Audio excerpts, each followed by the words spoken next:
Thank you, Chair. Thank you, honorable speakers, distinguished participants, ladies and gentlemen. Very good evening. But at the outset, I am feeling not easy because you are all tired, sleeping, and exhausted. So at the outset, I will request Ipai in future to arrange the panel discussion early in the morning because there are a lot of opportunities to learn from different countries. They are ambassadors. But because of exhaustive and tired, people are I'm feeling guilty. So, sorry, I will make also hurry.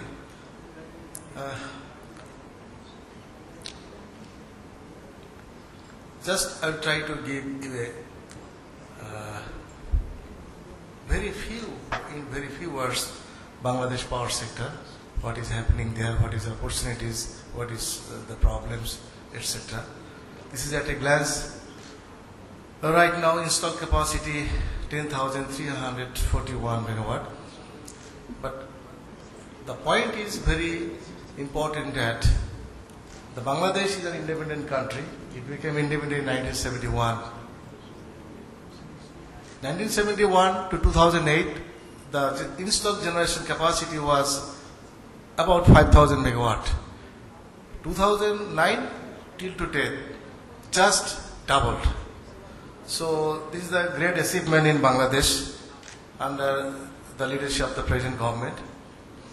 Anyway, still there is some gap between demand and supply. Present demand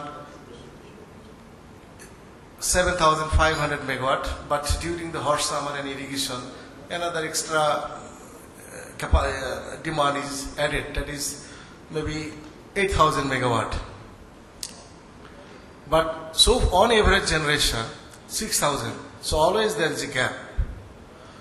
So though the installed capacity is 10,000, but the machine is old, is it? Gas supply constraint. So the liquid fuel marginal cost is very high compared to the weighted average generation cost. So all of those are constraints. So there is a gap. The one thing is very important, potential, that the population size is very big, 160 million people. So very small country, but densely populated. Till today, 62% people have got electricity, including 7% renewable energy. This is the at a glance sector. So now this is the main presentation. I'll just 5-6 slides. At now, 2013, that is at actual. The scenario is like this. There's liquid fuel-based generation in percentage, say 18%. Hydro, 2%. Natural gas, 76%. Coal, 2.86%. But the planning horizon totally shifted because just 3, 4, 5 years back, our generation planning based on natural gas based. But right now, the planning horizon shifted towards coal based. So gas based to coal based. So the next slide at 2030 demand forecast, you easily see that domestic coal and imported coal, 50% generation expected, whereas right now it is 2.86%. So huge challenge. Gas will be depleting. As it is depleting, so the percentage will be 22 to 25%. Others, including renewables, 6.98%, but regional cooperation, 3,500 megawatt. Nuclear 4,000 megawatt, but it will take time. Anyway, so the question is, the main challenge is diversification of primary fuel, split into the primary fuel basket into imported coal, exploration of domestic coal, LNG import, oil, imported oil, HFO, etc. A lot of challenge. As well as our expectation towards transnational. Much talked about in this seminar. This is very thought-provoking seminar, particularly many things, Kasha, Central Asia, opportunities, Myanmar, Nepal, Bhutan, India, etc., Central Asia, South Asia. Many things discussed. But first about Bangladesh, we are expecting regional cooperation. That is our expectation. As well as renewable energy, we are harnessing from different sources. 10% by 2015 on our grid capacity and 20% by 2020. 2015, 20%. This is in brief. By 2030, our total capacity addition from regional cooperation will be 3,500 megawatt. By this time, this is first interconnection facilities between Bangladesh and India. 500 megawatt already started. Already we are importing from Baharampur to Bangladesh, Bharamara. Again, we are expecting it will be next another 500 megawatt by 2020. But it's a good start. It's a historical achievement. So with this starting, we have prioritized, we have located some interconnection points between Bangladesh and India.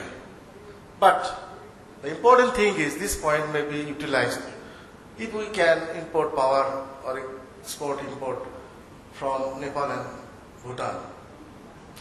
So, number one options, Silchar, India. So, you see from the diagram, from Silchar at 400 kV bus bar, all the power injected from the Indian different places, and it is evacuated, just the dotted line you see, 400 kV towards Baharampur. Again, Bharamara, Baharampur, there is interconnection already established. So, out of 400 kV, 230 kV output in two places, southern part of Bangladesh, and another 230 kV from step down transformer, 230 kV for Dhaka region. This is number one option. So, number two option is from Rangiya Rauta. Again, the Arunachal is endowed with highly potential hydropower potential. In northern region, out of 65 megawatt, Arunachal has potential about 37 gigawatt. So that is the second point of interconnection between Bangladesh and India. So this is another HVDC because DC to AC to AC. So 605,000 megawatt input power. In Boropukuria, our proposition 500 to 1,000 megawatt output at 400 kV towards Dhaka, and 5,500 megawatt again Baharampur to again Bharamara to northern part of India. Third option is from Rangiya Rauta, Bongaigaon. Again, there is 400 kV bus bar. So 400 kV initially operated, but finally 765 kV. The power is going to India, Eastern region, and a portion of power is evacuated at Boropukuria at 400 kV. Also, it will be directed towards Kaliakur and Dhaka. These are the three options, three interconnection, our proposal. I'm sorry.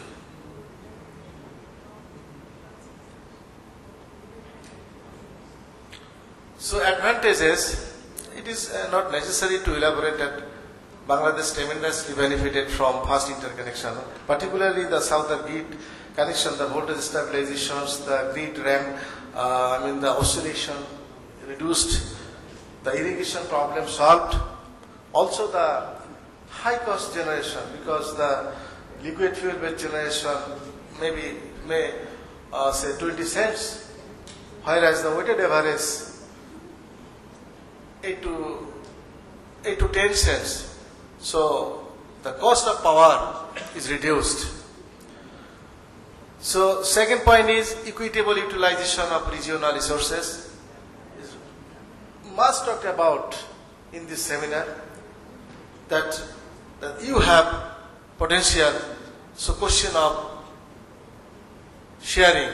As you are talking about Asia energy security. So if you believe this, so now it is the time to make to make electricity available for the people. Obviously, it will increase the energy security in this region, and of course, price is a very critical issue. So, commercial transaction, metering, delivery point, pricing issue, everything detailed discussed here. But we think it will reduce our power tariff. Challenges, in this region, in fact, challenges almost same, because same aspirations, same dreams, same feelings, the people.